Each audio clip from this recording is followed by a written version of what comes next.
Oke, monggo. Bagaimana Tiap Mbak E? Pripon? tiap hari tuh kerja sambil dengerin konten Mas Andra dan Juli. Terima Terima kasih. kasih.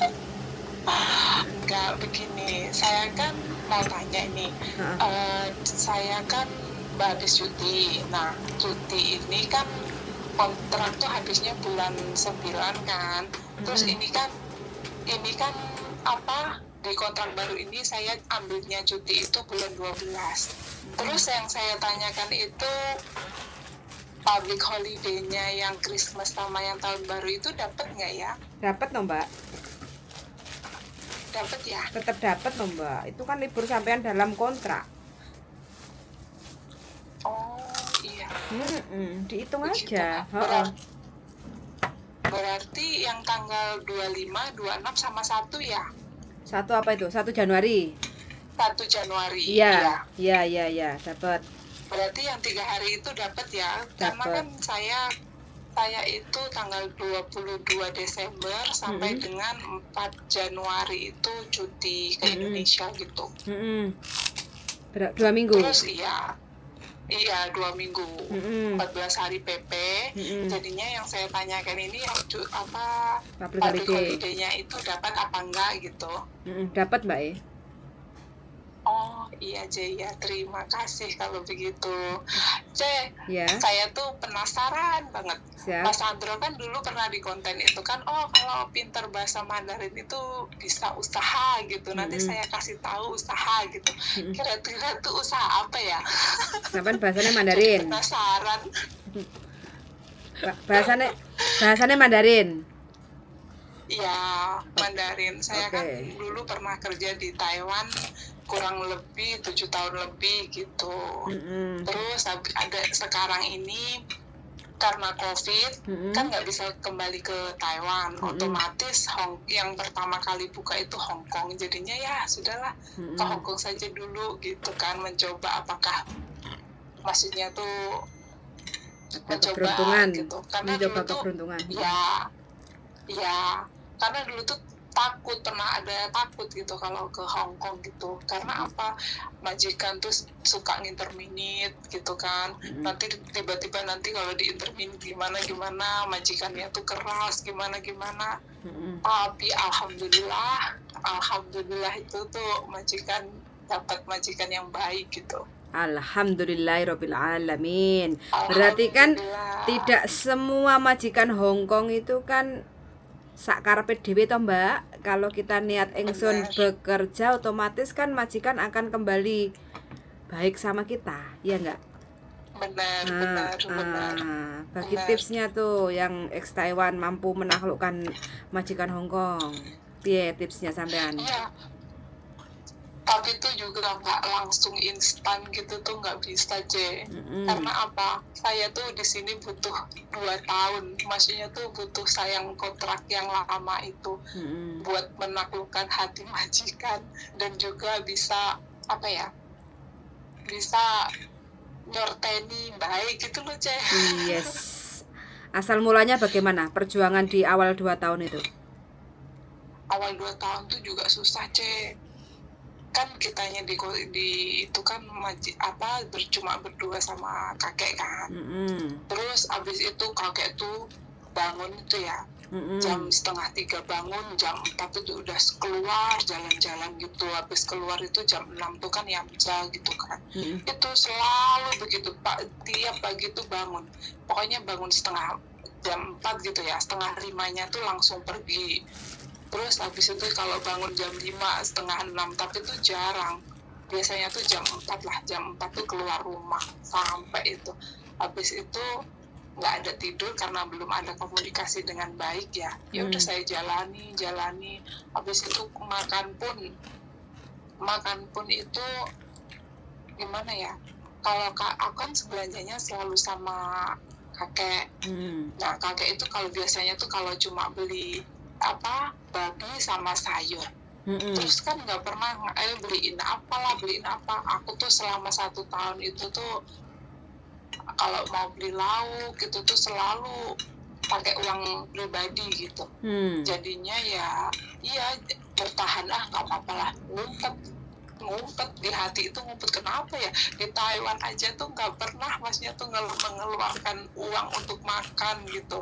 Kalau masalah makanan tuh di Taiwan udah tercukupi semuanya. Pernah gitu di hati tuh kayak kerja tuh jadi nggak ikhlas, semuanya tuh kayak gimana, greget gitu loh. Setelah itu banyak dengerin konten gitu kan, banyak mbak-mbak yang maksudnya majikannya yang dapat majikan yang jahat, maksudnya lebih ya, parah itu yang kurang baik gitu kan. Jadinya tuh di hati tuh iya ya jadi kerja tuh kayaknya tuh harus ikhlas, belajar ikhlas ya, siapa tahu nanti kakeknya tuh masnya tuh lebih baik lagi gitu kan. Jadinya tuh aku di sini ya juga belajar ikhlas lah, kerja ikhlas. Seumpamanya pagi jam 4 itu bangun keluar gitu, ya udahlah ikhlas gitu. Ya alhamdulillah dari sini tuh baik, dan sampai sekarang pun alhamdulillahnya lagi nggak pernah masnya tuh beli sayuran sendiri, lauk sendiri gitu. Bersyukur banget. Alhamdulillahirabbil alamin. Tuh perjuangannya. Intinya niat ingsun ikhlas ya Mbak ya, nggak terlalu banyak protes kayak gitu ya. Benar. Sekarang betah berapa lama? Gimana? Sekarang sudah betah berapa lama di Hongkong? Hampir jalan 3 tahun, C. Alhamdulillah. Tuh perjuangannya nggak sia-sia ya. Alhamdulillah. Renew kontrak juga, walaupun pagi bangun jam 4, sayur beli sendiri. Majikan yang dipikir cuma perutnya sendiri, beli babi dan sayur untuk diri sendiri, nggak mikir cecene kayak gitu ya. Tapi sampai ikhlas. Tapi sekarang dengan memperbanyak keikhlasan, akhirnya majikan pengertian ya sekarang. Benar. Sekarang tuh majikan baik gitu. Terus kan, iya, ketambahan kan renew kontrak ini kan anaknya ada menantunya gitu kan. Jadi tuh makanan tuh semakin banyak gitu. Sampai nggak kemakan gitu ya, alhamdulillah. Tapi ya itu kerjaan juga tambah. Non-stop. Tapi ya nggak non-stop lah, nggak non-stop. Maksudnya tuh kalau anak-anaknya kerja gitu kan, siang boleh tidur, boleh istirahat 1 jam gitu. Alhamdulillah. Lebih banyak kepengertiannya ya dari majikan. Benar. Nah, pokoknya tuh kita tuh kerja harus ikhlas, harus sabar, nabung sebanyak-banyaknya. Seumpama ada kenalan, jangan kenalan orang yang gak penting, maksudnya tuh uang gitu, nanyain uang, mau pinjam uang gitu.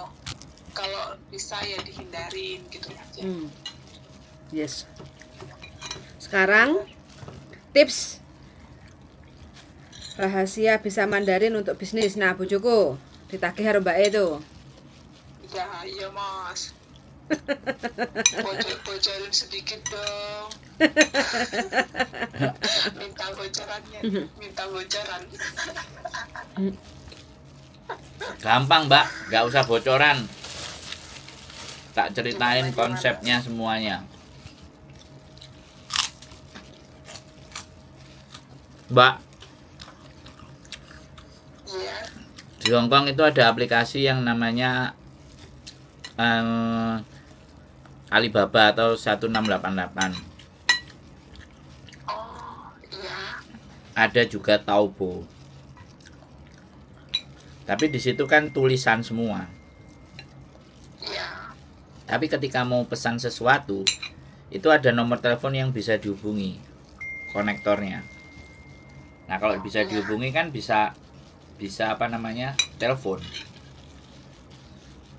Nah, kalau telepon kan sampean jadi tahu. Sampean kan jadi ngerti. Oh, jadi aplikasi Untuk belanja barang. Oh, aplikasi untuk belanja barang. Itu tuh maksudnya bisa jadi penerjemah atau gimana ini? Nah, iya, nantinya kan sampean bisa jadi bukan terjemah aja. Kalau kita bicara bahasa gampangnya makelar. Jadi kan produk-produk Siap, itu siap. banyak bisa dibeli. Terus Iya. yang kedua kan bisa dikirim ke Hong Kong. Yang ketiga bisa dikirim langsung Indonesia. Oh, Terus begitu. berikutnya lagi, cuman kan Mandarin pinter. Nggak, walaupun nggak pinter tapi bisa lah ngerti. Iya. Bisa main Bisa ngerti ya. bisa main sama saya ke Shenzhen. Di sana ada barang-barang apa? Karena kalau di Shenzhen itu kalau kita belanja barang mesti ditanyain, kamu mau beli berapa? Bukan harganya yang dia jawab, tapi jumlah yang kamu mau beli berapa. Nah kan dari situ kan terjadi banyak interaksi kan, Mbak. Iya. Nah ketika interaksi kan sampean akhirnya punya pandangan, barang apa, produk apa yang kira-kira sering dipakai sama anak-anak, sering dipakai sama teman-teman, kan kayak gitu. Akhirnya sampean juga bisa jadi penjual, reseller. Itu kalau Mandarin. Nah, kalau kita mau dagang dan bisnis. Terus berikutnya, sampean kan bisa Mandarin secara ucapan. Nah, otomatis kan tinggal nambahin kemampuannya untuk menulis. Nah, sampean Alhamdulillahnya gini, saya bisa baca tulisan tulisan Cina, tapi belum bisa menulis secara tangan. bacanya sudah bisa. Iya. Nah, di aplikasi itu ada tulisannya. Jadi sampean sangat bisa membaca. Terus yang kedua kan kalau sampean ke Shenzhen, sampean di sana nanya barang ini kayak gimana. Nah, kemudian dia ngasih spesifikasi. Sampean bisa belanja, sampean bisa mengerti. Terus prospek berikutnya, sampean tinggal nambahin lagi les menulisnya di Hong Kong. Ketika sampean punya sertifikasi Hong Kong, maka nanti di Indonesia sampean di Hong Kong aja sampean lihat perusahaan-perusahaan Cina yang ada di Indonesia. Sampean bisa ngelamar. Siap. Nah, itu masa depannya ke sana kalau sampean bisa bahasa Mandarin. Jadi memang butuh effort, butuh usaha untuk melengkapi kemampuan bahasa Mandarin. Kan seperti itu. Kalau untuk les di Hong Kong sendiri tulisan Mandarin atau tulisan Cina gitu bisa ya? Ya ada, ya justru malah Ada ya? ada, justru malah sampean belajar beneran, ijazah saya keluar beneran, bisa jadi guru bahasa Mandarin di Indonesia. Siap. Bahkan kalau sampean pinter lagi dan bahasa Mandarinnya jago, sudah belajar, sudah ada sertifikat kelulusannya, dan itu Hong Kong, kan diakui. Sampean awal-awal supaya sebelum buka kelasnya sampean bikin di TikTok, sampean bikin di Reel. Di Indonesia bisa punya sekolahan sendiri bahasa Mandarin. Siap. Jadi kemampuan kalian itu sebenarnya luar biasa. Cuman kadang-kadang terus aku ngopo, aku piye nek isoku sekarang kayak gini. Nggak di-upgrade gitu loh, Mbak. Paham kan? Iya. Paham. Nah, punya kelas sendiri dalam bahasa Mandarin apa nggak keren? Wah, keren banget. Jadi nanti ketika sampean bisa punya kelas bahasa Mandarin, sampean bisa jadi penyalur pendidikan, atau mereka orang-orang Indonesia mau sekolah khusus bahasa Cina, perantaranya sampean. Tapi kalau di Indonesia itu kelas Mandarin itu jarang banget. Makanya karena jarang, sampean punya peluang. Oh, iya. Bener nggak? saya ngomong. Ide yang bagus. Loh iya, sertifikatnya sampean kelas bahasa Mandarin level 1, level 2, level 3. Oh. Sampean bisa jadi konten kreator. Gitu ya? Sampean juga jadi konten kreator pakai bahasa Mandarin. Biar keluhan-keluhan curhatan teman-teman yang di Hongkong itu kalau dibahasain Mandarin kan majikan ya dikit-dikit tahu lah. Kan gitu loh Mbak. Dan sampean juga bisa bikin konten dalam bahasa Mandarin. Loh. Keren Mbak. Keren. Masalahnya tinggal sampean mikir sampai ke sana enggak gitu. Karena kadang-kadang berhentinya teman-teman itu aku ngelakuin kayak gini tapi aku gak nek duitnya. Pinginnya ngelakuin sekarang, duitnya sekarang, ya kan nggak bisa begitu. Iya.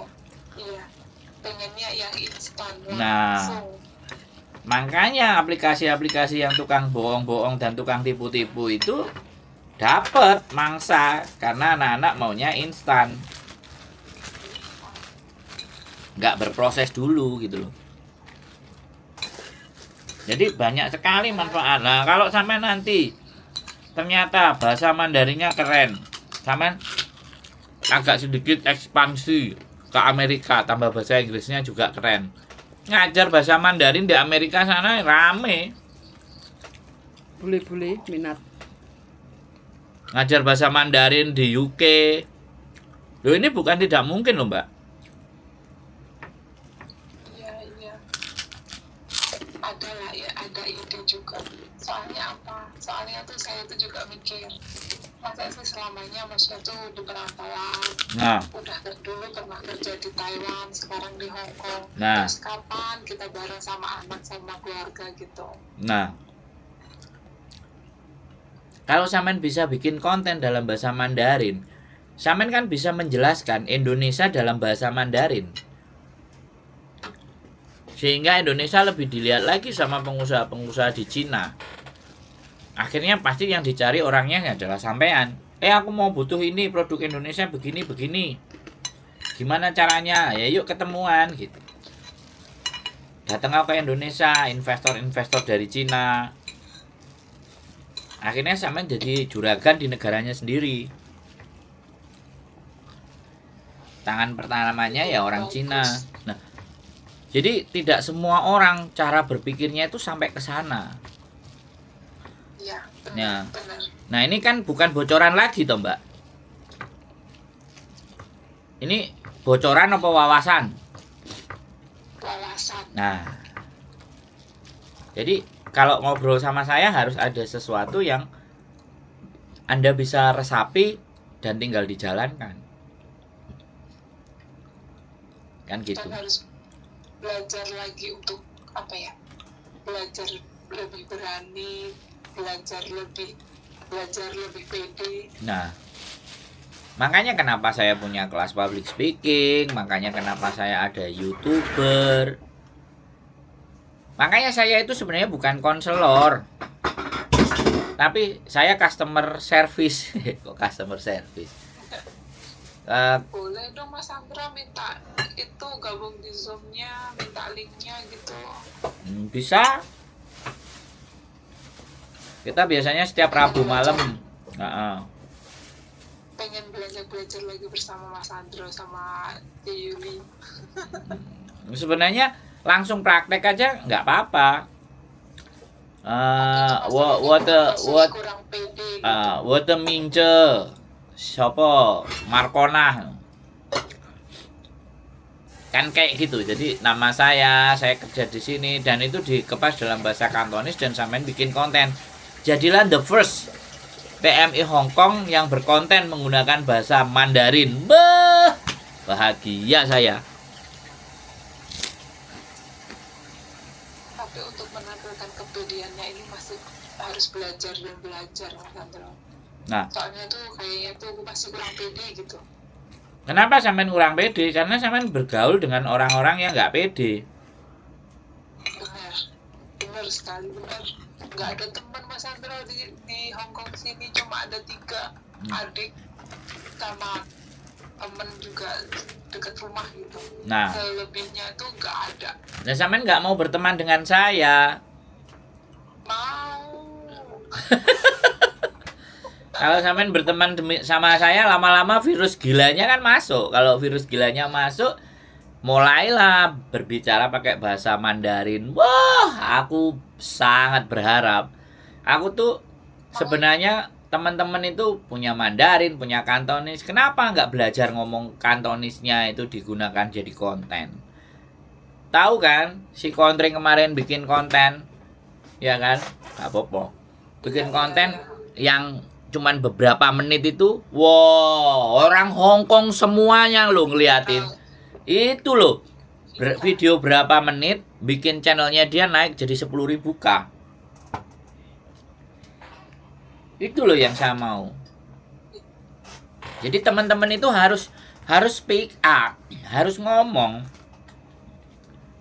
harus bercerita. Sampai mengalami majikan, bahkan kalau perlu diajak ngomong sama lebur tentang masalah uang makan, food allowance. Nah, food allowance ini selama ini teman-teman kan kadang nggak terima, kadang makan seadanya, kadang beli sendiri. Kalau nggak kita omongin ke permukaan piye? Nggak ada yang tahu. Ah, Cuma dipendem aja sama grundel aja. Nah, makanya kenapa saya bikin konten? Saya nggak cuma ingin bikin konten, tapi saya kepingin teman-teman semuanya juga bisa mengapresiasikan apa yang ada dalam pikiran dan benaknya. Selama di Hong Kong, dia mencoba menceritakan dengan bahasa Kantonis di Hong Kong tentang kehidupannya. Kalau diceritakan bahasa Indonesia kan kontennya udah banyak tuh. Iya. Ya kan, yang bahasa Indonesia. Tapi untuk yang bahasa Mandarin, untuk yang bahasa Hong Kong sendiri, saya ngomporin sama Mbok Diana yang plek-plekan saya juga nggak masuk, nggak bikin juga. Makanya kan butuh talent, butuh orang-orang yang memang mau dan bisa dan punya kemampuan. Persoalannya, ya kan, siapa orang-orang itu? Nah, nek sampean kekuasaannya di Mandarin, ya Mandarin, no problem. Malah penontonnya sampai nanti bisa Hong Kong, bisa Cina. Jadi pulang ke Indonesia sampean sudah bawa ada subscriber, sampean bisa ngonten Indonesia dengan bahasa Mandarin, memperkenalkan Indonesia dengan bahasa Mandarin. Bisa jadi sampean ditelepon. Siapa-siapa yang tertarik. Sekali lagi ya, Mbak. Ya, saya itu tidak berpikir ketika saya nanti jadi YouTuber, saya itu jadi orang yang bisa memberikan manfaat, bisa ditelepon sama siapapun, bisa dihubungi sama siapapun. Saya dulu nggak berpikir seperti itu. Pokoknya gimana saya bikin YouTube, teman-teman juga pada bikin, dan semuanya berjuang bersama-sama. Pikiran saya di situ. Tapi setelah jadi YouTuber, selain bisa dapat uang, orang kenal saya, dari Indonesia ada perusahaan yang nelpon saya mau masarin barangnya, nanti jam 4 kita mau Zoom, dan mantan dosen itu kan bukan saya ngundang, tapi mereka tahu dari channel YouTube saya. Terus aku daftar pelatihan pendidikan seksual sama MES, bagaimana menceritakannya, terus kenapa Anda layak menjadi ambasador, menjadi trainer kita. Ya aku bilang, aku punya subscriberku domestic helper from Indonesia. Oke, Anda langsung diterima. Dan kenapa aku harus menerima Anda jadi trainer? Lah, aku punya yang dengerin, kalau aku punya knowledge kan aku bisa sampaikan sama teman-teman. Komunitas OY juga diundang, Caritas Vibes, kita juga diundang, Metode Center untuk bikin kelas. Itu apa sih? Ya karena kita mau berkarya. Kita menunjukkan apa yang kita bisa walaupun sedikit. Hidup kita itu 1% kita tambah, 1% kita tambah, 1%. Kita nggak usah banyak-banyak nambahnya. Prestasi. Iya. Saya juga nggak butuh diakui, nggak kepingin diakui. Tapi ketika di YouTube, saya itu kok seneng lihat kontennya Mas Andro. Terima kasih ya, saya dapat manfaat dan dapat pencerahan. Belum dapat duit aja Mbak, saya itu sudah bahagia. Karena merasa hidup saya itu ada gunanya. Sesuatu yang ada di kepala saya itu bisa membuat orang berpikir gitu. Kayak sampean, aku kok pingin tahu bocorannya apa. Nah ini kan membuat sampean tertarik tuh, interesting kan. Iya bener. Nah, Sampai beberapa hari tuh mau telepon nggak gitu. Ya kan, makanya kalau toh pun saya juga berpesan buat teman-teman, kalau belum diangkat ya mungkin mohon maaf, ada keperluan-keperluan yang harus saya dahulukan. Telepon aja terus, lama-lama saya juga akan balas. Kalau lagi waktunya free, semuanya pasti akan saya telepon balik. Biasanya saya begitu. Makin hari Alhamdulillah. makin hari tawaran-tawaran bisnis, tawaran-tawaran ngomong, tawaran-tawaran bicara itu banyak sekali Mbak. Tinggal mau saya ambil. Alhamdulillah. Saya telepon 1 kali saja sudah diangkat, berarti berjodoh. Nah, berarti sampean orang baik. Sayanya yang nggak baik kan kayak gitu. Enggak lah, enggak. Baik kok, bermanfaat untuk semua orang, semua cece-cece gitu. Ya, aku sambil kerja, sambil dengerin YouTube-nya, terus pengalaman cece-cece yang lain gitu. Ya maksudnya tuh diambil hikmahnya, problem-problem apa gitu. Inspirasi sekali. Nah, makanya ini saya beranikan diri untuk untuk telepon sekaligus bertanya masalah itu public holiday itu di saat saya cuti gitu. Dan sudah dapat jawabannya kan, dan sudah dapat wawasan kan. Alhamdulillah sudah. Punya gambaran sampean mau ngapain, mau seperti apa, mau ditata bagaimana hidupnya kan, sedikit banyak sudah punya. sedikit banyak sudah. Nah kan saya nggak bilang banyak kan, nggak, setidaknya. Nah, tapi intinya sudah dapat banget. Nah, saya ngomong sama mbak-mbak itu semuanya. Saya hidup di Victoria Park itu sebelum saya jadi YouTuber itu saya sering ngomong. Teman-teman semuanya yang ada di Hong Kong ini itu sudah mendapatkan kepercayaan dari majikan untuk menjaga dan merawat rumahnya, menjaga dan merawat anaknya, menjaga dan merawat anggota keluarganya, menjaga dan merawat anjingnya. Pertanyaan saya, setelah kepercayaan itu didapat terus mau apa? Itu yang tidak terjawab. Karena dalam prinsip hidup saya nih, sesuatu yang mahal selain waktu itu kepercayaan, dan itu hanya dimiliki oleh orang-orang yang punya harga tinggi. Nah, setelah punya kepercayaan, saya beberapa kali ngomong, kalau punya majikan, bisnisnya properti, ya saya ngomong iseng berhadiah. Coba omongin, di Indonesia itu luas, kamu di Hong Kong beli rumah, di Indonesia bangun hotel, ibaratnya kayak gitu. Kamu di Hong Kong beli rumah, di Indonesia kamu bisa bangun villa. Kan kayak gitu tuh, yang banyak turis wisatanya. Nah, itu iseng berhadiah. Saya analogi berbicaranya itu iseng-iseng berhadiah, barangkali itu loh, ya kan. Makanya kan ketika teman-teman kita ditanya majikannya kerja apa, nggak tahu, biasanya bisnis begini, ya wes. Kenapa nggak coba iseng-iseng kalau sampean punya kedekatan? Terus ada beberapa yang teman-teman justru malah sebaliknya, majikannya bisnisnya barang-barang Cina, dia disuruh ngambilin barang, nganterin barang, bawa ke toko semua, tapi tidak belajar. Jadi Kalau prinsip hidup saya, pada saat kita bekerja, itu jangan hanya bekerja saja. Tapi dari pekerjaan itu, apa yang bisa kita pelajari? Bagaimana pengetahuan kita bertambah atas bekerjanya. Jadi bekerja bukan hanya rutinitas hari-hari. Kayak sampean ini sudah mulai berpikir ke sana. Hei, ngomong kok wohang wahing. Kepedesan dari cari-cari.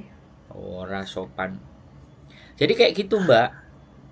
Jadi digali. Saya, kalau saya boleh bilang, dulu saya itu tidurnya di Victoria Park. Kalau bisa dibilang gelandangan Victoria Park. Karena saya nggak pernah tidur di hotel. Begitu menapakkan kaki saya di Hong Kong. Tapi kenapa saya hari ini sampean jadi tahu, jadi kenal? Ya karena saya nggak mau berhenti. Jualin peyek, jualin rokok, yang satu slopnya cuma $4, jual tempe, nganterin dari penjual tempe ke teman-teman yang masak, hanya untung 50 sen setengah hoji. Saya lakukan, Mbak, walaupun uangnya cuma $20 untungnya.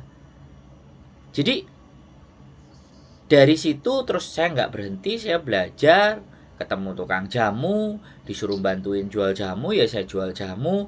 Dari jual jamu itu saya belajar, ternyata Hong Kong itu segini. Saya tahu Sung Soi, saya tahu Polam, saya tahu Dun Mun, saya tahu Tung Chung. Sampai merembet.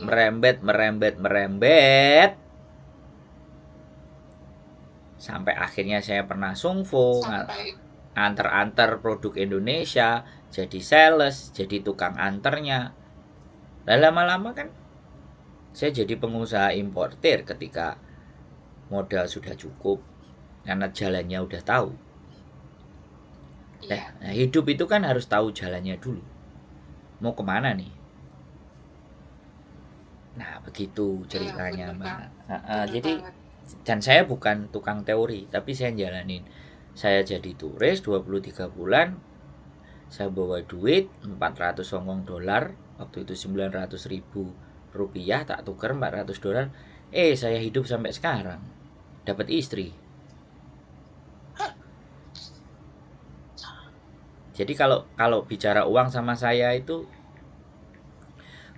uang dan kekayaan itu budak bagi orang bijak. Tapi uang dan kekayaan itu jadi tuan bagi orang yang bodoh. Iya, benar. Jadi apa yang jauh lebih penting di dunia ini menurut saya? Pengetahuan. Benar banget, pengetahuan. Knowledge is power. Kalau kerja itu udah kerja terus nggak tahu setelah itu tuh ada apa. Maksudnya tuh apa ada yang kita bisa dari pekerjaan ini, sela-selanya tuh apa gitu tuh biasanya kebanyakan tuh nggak ada yang tahu. Nggak berpikir. Juga masih bingung gitu. Nggak berpikir, bukan tidak tahu, nggak berpikir ke sana. Wes fokus sama kerjaannya aja, selesai ya sudah. Apa karena di zona nyaman itu ya, jadinya tuh kita itu jadi malas untuk berpikir yang lebih jauh lagi gitu. Betul, Mbak.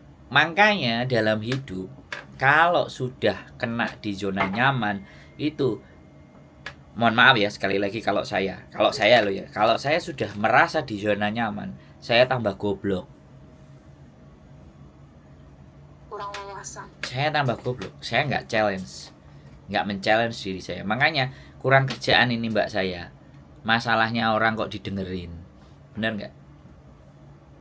Enggak lah. Enggak, kalau enggak. Loh, gitu. enggak gini loh. Samain logika aja. Yang saya dengerin itu kan masalahnya orang. Bener nggak? Ya. Bisa nggak saya nggak peduli dengan masalahnya mereka? Bisa banget.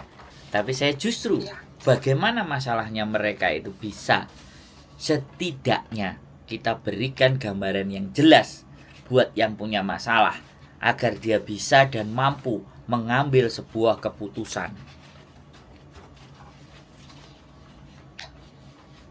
Kan begitu Mbak ceritanya. Benar. Di sepatunya. Mendapatkan solusi. Nah, Nah, selain dapat solusi plus wawasan. Nah, iya, kan itu. bener banget. Bener banget. Iya, karena sampean tahu di dunia ini pahala apa yang tidak terputus walaupun kita meninggal? Pahala jariah.